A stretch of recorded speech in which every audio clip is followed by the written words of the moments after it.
ইংরেজি প্রথম পত্র একেবারে পুরো প্রশ্ন সমাধান। তাই ভিডিওটা কেউ না টেনে সম্পূর্ণ দেখবা। যারা এখনো চ্যানেলটি সাবস্ক্রাইব করনি চ্যানেলটি সাবস্ক্রাইব করে রাখবা। কোন বোর্ডের উত্তরগুলো লাগবে তা কমেন্টে জানাবা। দেখো ১ নং কোশ্চেন, এর উত্তর হবে ৪ নাম্বারটা, বির উত্তর হবে ৩ নাম্বারটা, ইর উত্তর হবে এখানে ৪ নাম্বারটা। তারপর দেখো ডি নাম্বারের উত্তর হবে ৪ নাম্বারটা, ই নাম্বারের উত্তর হবে ২ নাম্বারটা, এফ নাম্বারের উত্তর হবে ৩ নাম্বারটা, জি নাম্বারের উত্তর হবে ১ নাম্বারটা। তারপর ৩ নং কোশ্চেনের সমাধান, এর উত্তর হবে লিভ অথবা সারভাইভ, বির উত্তর হবে উই, সি নাম্বার হবে হিউম্যানস বা পিপল, ডি হবে পর, ই নাম্বারের উত্তর হবে শুড।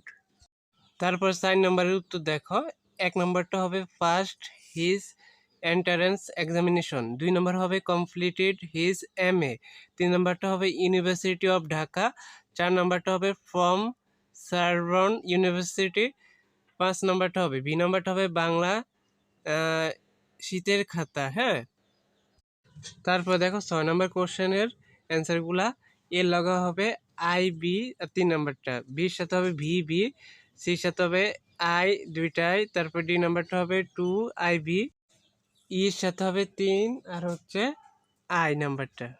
৭ নাম্বার রিঅ্যারেঞ্জ, প্রথমটা হবে ই, তারপরে বি, তারপরে হচ্ছে জি, তারপরে ডি, তারপরে এ, তারপরে এফ, তারপরে এস, তারপরে হচ্ছে সি। তো এটা ছিল ঢাকা বোর্ডের পূর্ণাঙ্গ সমাধান।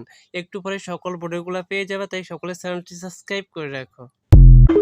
SSC 2026 তোমরা যারা বোর্ড পরীক্ষা দিতেছ, তোমাদের ইংরেজি প্রথম পত্রের আজকের ভিডিওতে আমরা দেখব কিভাবে তুমি 5 মার্ক তুলতে পারবা। ঠিক আছে, তো এই 5 মার্ক তুমি আজকে ভিডিওটা দেখলে সম্পূর্ণ নিজে নিজেই তুলতে পারবা।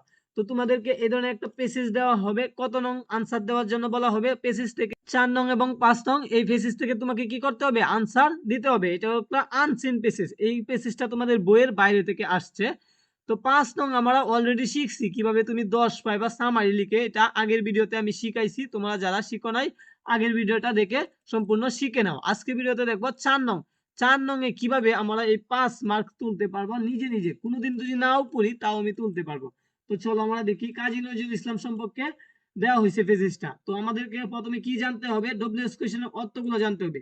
হু অর্থ কে, হট অর্থ কি, এইখানে যেগুলো বসবে, ধরো এই শূন্যস্থানে যেটা বসবে সেটা হো অথবা হট, হ্যাঁ বসবে। ঠিক আছে, হো মানে ব্যক্তি বসবে, হট মানে কি বসবে, ইভেন্ট ঘটনা বসবে, এইখানে যেটা বসবে সেটা ঘটনা বসবে। ঠিক আছে, এরপরে দেখো, তো হয়েন অত কখন, তার মানে এই যে এইখানে 2 এবং 4, রোমান সংখ্যা 2 এবং 4 দুইটা ফাঁকা জায়গা আছে, এই দুইটা যে ফাঁকা জায়গায় কি বসবে, অবশ্যই সাল বসবে, কেননা হয়েন অত কখন মানে সময়, সময় বুঝাইতেছে। তার মানে 2 নং এবং 4 নং এ অবশ্যই কি বসবে, সাল বসবে। এরপরে দেখো হয়ার, কোথায়, এই জায়গায়, এই জায়গায় স্থানের নাম দেওয়া আছে, এখানে কোনো শূন্যস্থান রাখা হয় নাই। তো 5টা শূন্যস্থান যদি তুমি আনসার দিয়ে আসতে পারো 5 মার্ক পাইবা, যদি দুইটাও হয় তোমার তাহলে তুমি 2 মার্ক পাইবা। ঠিক আছে, অবশ্যই 5 মার্ক পাইবা। দেখো লাইভ সম্পর্কে